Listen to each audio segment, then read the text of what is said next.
so much, Sean, and to all of you for hosting me tonight. I'm really glad to be here, and particularly to be here on the heels of that visit I had with Sean and some of his colleagues in the coalition just a couple of weeks ago. So I'll take my cues from you, Sean, but I think if it would be helpful, I'll tell you a little bit about me and about my campaign, and maybe speak a bit to what I saw, and then leave the balance of our time for questions. Does that sound right to you?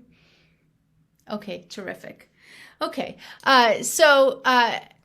one of the things that happens when you run for office is that you are asked to define yourself very quickly when you introduce yourself to people. And for me, that's always really easy. I can tell you who I am in just one word, and that one word is immigrant.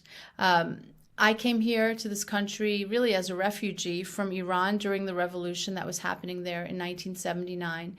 And I'll tell you the story of my arrival and why that remains the framework through which I see the world, even though my life looks really different now than it did in those early years.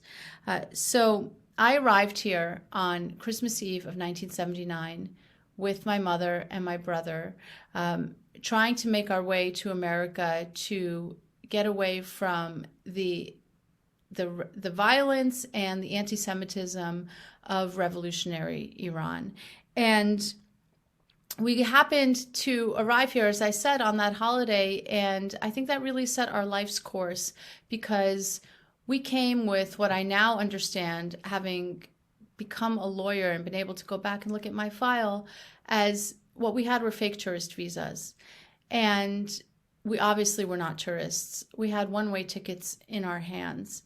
And the law enforcement officer who inspected us at the border, the INS officer, on that night, had the discretion and the humanity to say to us, to this mother with two young kids, you know what, I'm going to let you in tonight. I'm going to let you into this country. It's a holiday.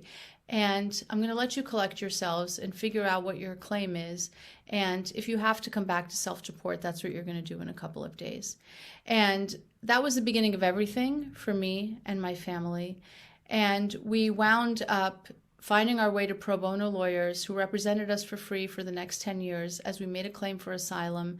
And ultimately, after a decade of insecurity and inspections by the Immigration Service, got amnesty when President Reagan did that for 3 million people in the late 80s and put us on a path to citizenship.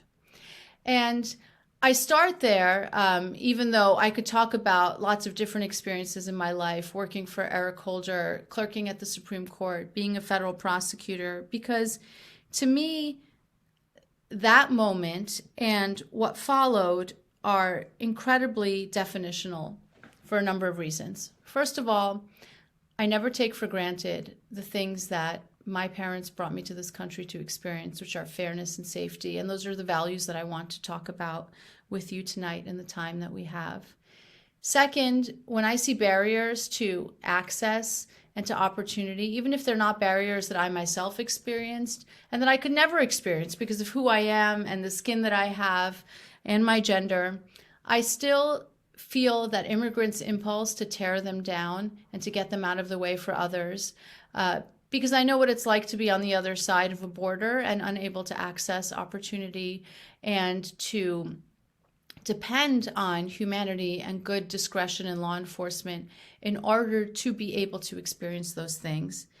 And finally, and I think this doesn't get said enough, but it's important to me, I remember the vulnerability that my family and I felt in those experiences, and I try to carry it with me every day when I'm a prosecutor, because I think that one of the hard things about being a prosecutor is that you are meeting people at the most vulnerable time in their lives, whether they are the defendant or the victim or a witness who saw something awful happen to them. And I think that understanding how low people feel in that moment allows you to really assess a situation in its individuality with your humanity, and I think ultimately to do justice. So that's my values framework. The other thing I want to tell you about myself is just my last stop in my career. I'm not going to take you through all of it.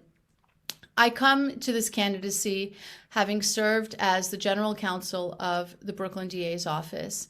And I went there to work for Eric Gonzalez, the elected district attorney, because even though I live in Manhattan and I'm raising my family in Manhattan, because he had the vision to make it the most progressive prosecutor's office in the country while keeping crime at historic lows. And I thought, well, that is an important thing to be a part of. And it really formed the basis for my vision for reform and how to bring fairness and safety to the Manhattan DA's office, which is obviously what I'm here to talk to you all about. And, we hear a lot about criminal justice reform now and how to think about reforming law enforcement, reforming the police, reforming prosecution.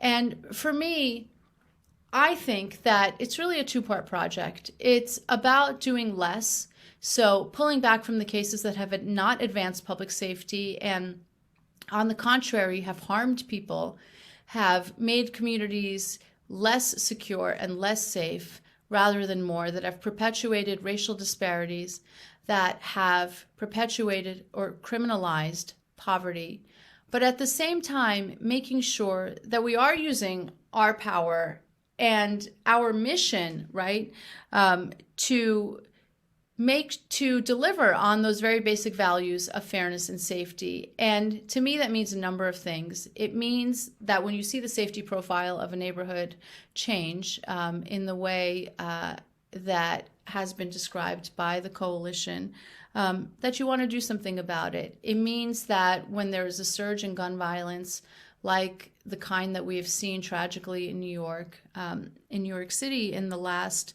8 months, where we now have twice as many shootings as we did by this point last year. And in the last week, shootings are up 80% compared to what they were in this week last year.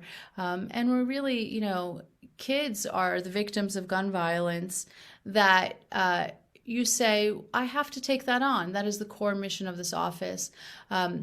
The prosecution of gender-based violence, which I think has not been taken seriously enough really across the country and in this office for the harm that it does to people. And what Robert Morgenthau used to say, which is we're supposed to prosecute from the streets to the suites. When people steal out of the pockets of New Yorkers through, for example, tax evasion and tax fraud, no matter who they are, whether they are the most powerful person in the world or somebody whose name you've never heard. That is a part of the mission of the office. So to me, that's sort of the profile of reform, which is to reassess, to recalibrate, and to redistribute resources in a way that ultimately serves the most vulnerable among us and nobody else.